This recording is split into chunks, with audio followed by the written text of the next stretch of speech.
যারা দেশকে বিভক্ত করে তারা কখনো দেশের বন্ধু হতে পারে না। তারা অন্যদেরকে সুবিধা করে দেওয়ার জন্য আর দেশবাসীর মাথায় কাঁঠাল ভেঙে খাওয়ার জন্যই তারা জাতিকে বিভক্ত করে রাখতে চায়। এ সুযোগ বাংলাদেশের জনগণ আর দেবে না।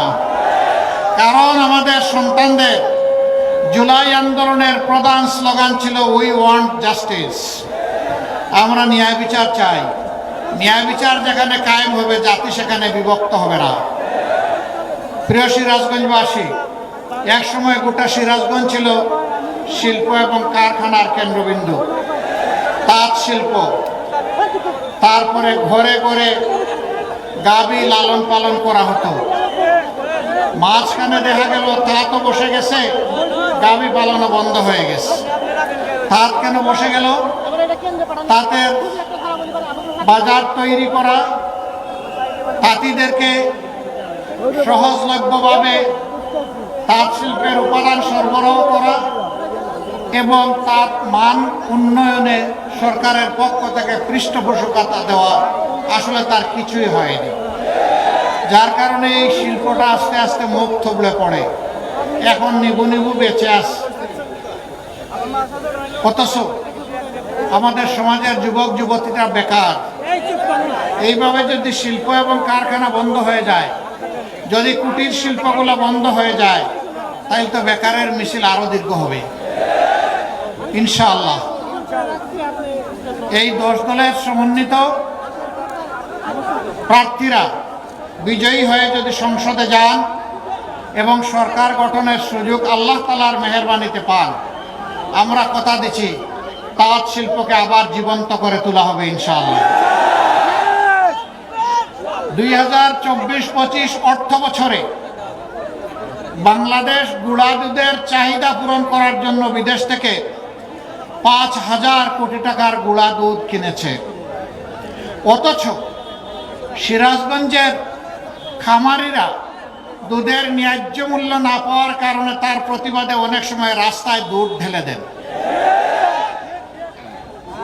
খামারিদের প্রতি এটি হচ্ছে সরকার এবং প্রশাসন যন্ত্রের উপহাস, উপেক্ষা। আমরা আপনাদেরকে কথা দিচ্ছি, সিরাজগঞ্জের দুধ প্রয়োজনে আর ঢাকায় যাবেই না। সিরাজগঞ্জের দুধকে এই সিরাজগঞ্জের মাটিতে আধুনিক এবং বৈজ্ঞানিক প্রক্রিয়াজাতকরণ করে গুঁড়া দুধে পরিণত করে বাংলাদেশের মার্কেটের দুধের চাহিদা পূরণ করা হবে ইনশাআল্লাহ। এতে করে খামারিরা উৎসাহিত হবে, নতুন ইন্ডাস্ট্রিগুলো, প্রসেসিং ইন্ডাস্ট্রি গড়ে ওঠার কারণে বিপুল সংখ্যক যুবক যুবতীর কর্মসংস্থান হবে। এছাড়াও এখানে নদী ভাঙনের কবলে পড়ে প্রতি বছর বিপুল সংখ্যক মানুষ তারা বাস্তুহারা, দিশাহারা হয়ে পড়েন।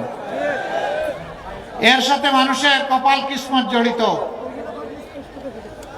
সেখানে স্ল্যাব বসানো হয়, গ্রহণ করা হয়, সব কিছুতে আনাগুনা থাকার কারণে ওগুলো মানসম্মত হয় না, বসানোর সাথে সাথে ধসে পড়ে যায়। আমরা জাতির কাছে অঙ্গীকার করেছি, আমরা দুর্নীতিমুক্ত বাংলাদেশ গড়ব ইনশাআল্লাহ। যদি দুর্নীতিমুক্ত বাংলাদেশ গড়া হয়, তাহলে আর এই স্ল্যাবগুলা নদী গর্ভে চলে যাবে না। স্ল্যাবের জায়গায় থাকবে, মানুষ নিরাপদ হয়ে যাবে ইনশাআল্লাহ। দুনিয়ার বহু দেশে এই নদীগুলা সম্পদ, এর নাব্যতা, ফলশ্রুতা মেনটেন করার কারণে মাটি উর্বর হয়, মৎস্য সম্পদ তৈরি হয়, নেভিগেশন বা নৌপথে চলাচল সহজ হয় এবং স্বল্প খরচে হয়।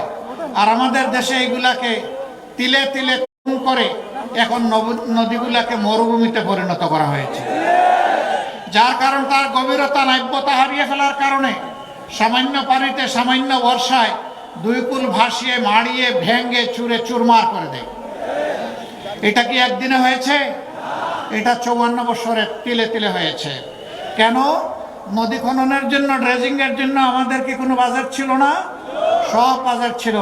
সেই বাজেটগুলা বালু খেকরা খেয়ে ফেলেছে। সেখান থেকে বালু উঠানো হয়নি, বালুর সাথে হাত মিলিয়ে নিজেরাই টাকা হজম করে ফেলেছে। জানি না কতটুকু ওদের পেটের ভিতর থেকে এই টাকাগুলো বের করে আনা সম্ভব হবে, তবে আমরা আমাদের হাতকে তৈরি করছি পেটে ঢুকানোর জন্য।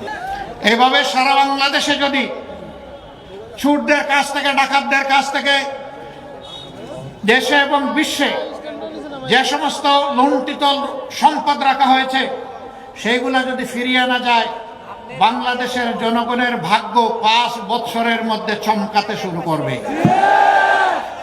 নতুন করে যদি আর কোন হাত জনগণের সম্পদের দিকে না গায়, তাহলে বাংলাদেশ আলহামদুলিল্লাহ ইবনে বতুতার আমলের সেই গৌরব ফিরে পাবে।